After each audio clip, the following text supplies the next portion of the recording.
नमस्कार दोस्तों, एक बार फिर आपका स्वागत करता हूं अपने यूट्यूब चैनल पर।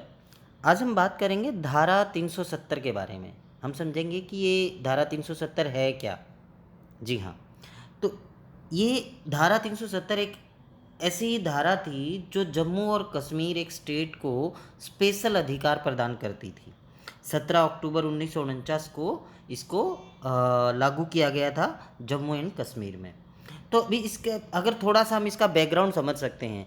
जब अंग्रेज़ों ने भारत और पाकिस्तान का बँटवारा किया था, ब्रिटिश सरकार यहाँ से जा रही थी और देशों में बाँट के भारत और पाकिस्तान 2 देश बना के, तो जो यहाँ पे उनके सबसे लास्ट में जो वायसराय थे, तो उन्होंने राजा हरि सिंह को ये चीज़ बोली थी। ये बहुत सारी रियासतें थी हिंदुस्तान में, पाकिस्तान में, तो सभी रियासतों के राजाओं को ये चीज़ बोला गया था, बताया गया था कि भई देश के बँटवारा हो रहा है, तो आप कहाँ जाना चाहते हैं? किस देश में आप रहना चाहते हैं? ये उनका डिसीजन था। तो उस टाइम पे राजा हरि सिंह जो थे, उन्होंने अपनी रियासत को भारत में रखने का फैसला लिया था कि जम्मू और कश्मीर भारत का एक अभिन्न अंग रहेगा। जी हाँ, लेकिन उस टाइम पे कुछ शर्तें रखी गई थी और वो शर्तें रखने वाले थे उस टाइम वहाँ पे जो राजनेता थे शेख अब्दुल्ला। जी हाँ, तो शेख अब्दुल्ला ने अपनी कुछ शर्तों के साथ नेहरू जी को बताया और उस टाइम पे जो हमारे पहले कानून मंत्री बने थे मिस्टर भीमराव अंबेडकर, डॉक्टर भीमराव अंबेडकर, जिन्होंने हमारा संविधान भी लिखा था, तो उनके पास गए थे, उनके पास ये बात पहुंची कि ऐसा-ऐसा कुछ स्पेशल अधिकार हमारे प्रांत को चाहिए, जम्मू और कश्मीर को चाहिए। तो भीमराव अंबेडकर जी इसके बिल्कुल खिलाफ थे, तो उन्होंने ऐसा कोई भी मसौदा तैयार करने के लिए मना कर दिया था। तो उसके बाद शेख अब्दुल्ला जी पंडित जवाहरलाल नेहरू से मिले, उनको बताया कि ऐसे-ऐसे कुछ स्पेशल अधिकार यहाँ पे होने चाहिए। तो नेहरू जी के कहने से मिस्टर गोपाल स्वामी अयंगर ने एक मसौदा तैयार किया, जिसमें अगर हम एक अभी हम थोड़ा बेसिक ही समझेंगे कि क्या मसौदा तैयार किया गया, जिसके हिसाब से वहाँ पे एक स्पेशल स्टेटस वहाँ पे मिला जम्मू और कश्मीर को। जी हाँ, तो ये धारा 370 ये थी कि हम भारत का हिस्सा हैं, लेकिन भारत की सरकार रक्षा से रिलेटेड, विदेश मामले से रिलेटेड और संचार से रिलेटेड इन 3 चीज़ों में ही यहाँ पे हस्तक्षेप कर सकती है। इन 3 चीज़ों से रिलेटेड कोई कानून अगर लेके आती है, तो यहाँ पे अपनी मर्ज़ी से लागू कर सकती है। इसके अलावा किसी भी मामले में हमारे अपने संविधान, हमारी अपनी सरकार के सहमति के बिना यहाँ कुछ भी लागू नहीं किया जा सकता। तो उस टाइम तक वहाँ पे संविधान लागू नहीं हुआ था। 54 में जो लागू हुआ, टाइम लिया गया था कि हम अपना संविधान लिखेंगे। तो इस धारा के अकॉर्डिंग अगर हम बात करें, तो उनको किस-किस चीज़ का स्पेशल अधिकार था जो भारत के दूसरे प्रांतों को नहीं था। इसके अनुसार जम्मू और कश्मीर में धारा 356 लागू नहीं होती। राष्ट्रपति कोई भी संविधान को, वहाँ के संविधान को बर्खास्त नहीं कर सकते। एक चीज़ होगी।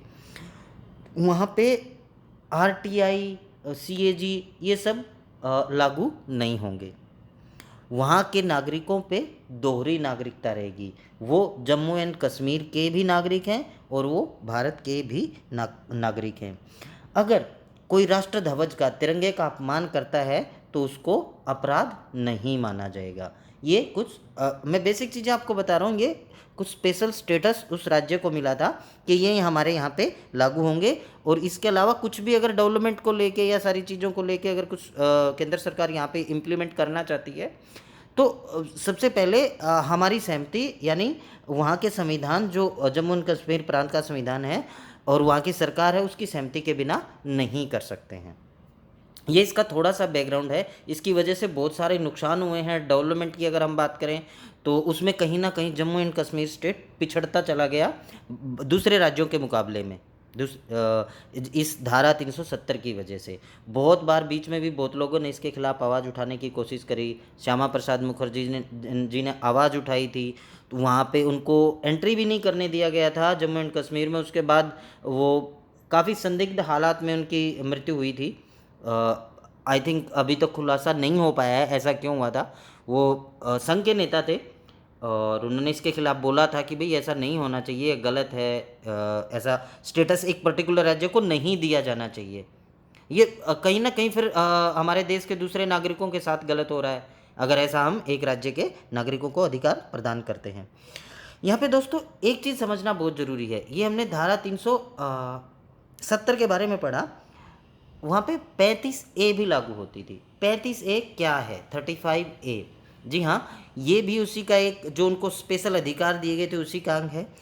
अगर हम 35A की बात करें, 14 मई 1954 को वहाँ का जो संविधान लागू हुआ था, तो उसमें ये चीज़ क्लियर हो गई थी कि इस समय से पहले जो यहाँ पे लोग रहते हैं, बस चुके हैं, वही वही लोग यहाँ के स्थायी निवासी होंगे। इसके अलावा किसी भी बंदे को बाहर से आके यहाँ की स्थायी निवासिता नहीं मिलेगी। कोई भी बाहर से बंदा आके जम्मू एंड कश्मीर में कोई संपत्ति या ज़मीन नहीं खरीद सकता है। कोई भी बंदा वहाँ पे जाके सरकारी नौकरी के लिए, वहाँ की सरकारी नौकरी के लिए अप्लाई नहीं कर सकता, और वहाँ पे किसी भी यूनिवर्सिटी या स्कूल में दाखिला नहीं ले सकता। ना ही वहाँ की सरकार जो वहाँ का प्रावधान है कि आर्थिक मदद स्टूडेंट्स को या किसी को दी जाएगी, वो प्राप्त कर सकता है। इसके अलावा एक और वहाँ पे चीज़ स्वायत्तता थी वहाँ के लोगों को, अगर वहाँ की लड़की भारत के किसी भी दूसरे स्टेट में किसी लड़के से शादी करके चली जाती है, तो उसकी नागरिकता उसी वक्त ख़त्म कर दी जाती थी, वो अब जम्मू एंड कश्मीर की नागरिक नहीं रही।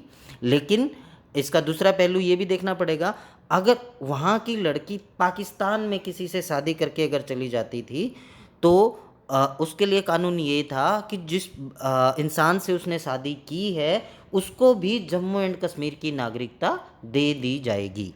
ये बेसिक चीज़ें हैं समझने के लिए, तो आपको आज समझ में आया होगा आर्टिकल 35A क्या है, आर्टिकल 370 क्या है। लेकिन सबसे अच्छी बात ये हुई 5 अगस्त 2019 को इस धारा 370 जिसको हम बोलते हैं हटा दिया गया। बीजेपी सरकार के राज में राष्ट्रपति जी के प्रावधान के नए अधिनियम के अकॉर्डिंग अभी वहाँ पे धारा 370 लागू नहीं होती, और एक पुनर्गठन किया गया है जम्मू एंड कश्मीर राज्य का। वहाँ पे जम्मू एंड कश्मीर को एक अलग केंद्र शासित प्रदेश बना दिया गया, और लद्दाख को एक अलग केंद्र शासित प्रदेश बना दिया गया है।